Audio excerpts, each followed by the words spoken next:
ദൈവനാമത്തിന് മഹത്വം ഉണ്ടാകട്ടെ. ഇന്നത്തെ മെസ്സേജും പത്രോസിൻ്റെ 1-ാം ലേഖനത്തിൽ നിന്നാണ്. വാക്യം വായിക്കാം.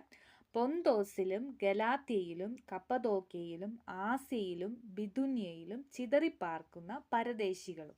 പത്രോസ് ഈ ലേഖനം എഴുതുന്നത് ഈ സ്ഥലങ്ങളിലുള്ള ചിതറിപ്പാർക്കുന്ന പരദേശികളായിട്ടുള്ള ആളുകൾക്കാണ്. എന്നാൽ പരദേശികൾ എന്നുള്ള വാക്കെന്ന് പറയുന്നത് ആത്മിക അർത്ഥമാണ് പറയുന്നത്. അത് കിങ് ജെയിംസ് വേർഷൻ എടുത്താലും ന്യൂ കിങ് ജെയിംസ് വേർഷൻ ഒക്കെ എടുക്കുമ്പോൾ നമുക്ക് കാണാൻ പറ്റുന്ന പല വേർഡ്സ് ആണ് അത് ഡിസ്ക്രൈബ് ചെയ്തിരിക്കുന്നത്. അതിലൊന്നെന്ന് പറയുന്നത് സ്ട്രേഞ്ചേഴ്സ് എന്നുള്ള വാക്കാണ് വരുന്നത്. സ്ട്രേഞ്ചേഴ്സ് എന്ന് പറഞ്ഞാൽ അപരിചിതർ. പിന്നെ പിൽഗ്രിംസ് എന്ന് വരുന്നുണ്ട്. പിൽഗ്രിംസ് എന്ന് പറഞ്ഞാൽ തീർത്ഥാടകരെന്ന് വരുന്നുണ്ട്. പിന്നെ ഒന്നെന്ന് പറഞ്ഞാൽ സൊജേർണേഴ്സ് എന്നുള്ള അർത്ഥമാണ്.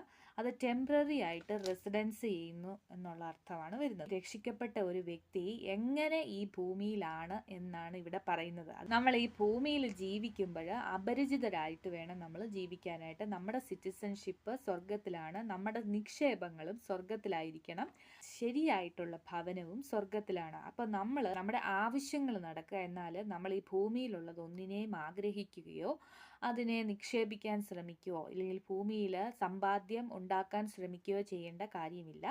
അഴിഞ്ഞു പോകുന്നതും നശിച്ചു പോകുന്നതും ആയിട്ടുള്ള നിക്ഷേപങ്ങൾ മാത്രമാണ് ഭൂമിയിൽ എന്ത് ചെയ്താലും അതങ്ങനെ വരുത്തുള്ളൂ.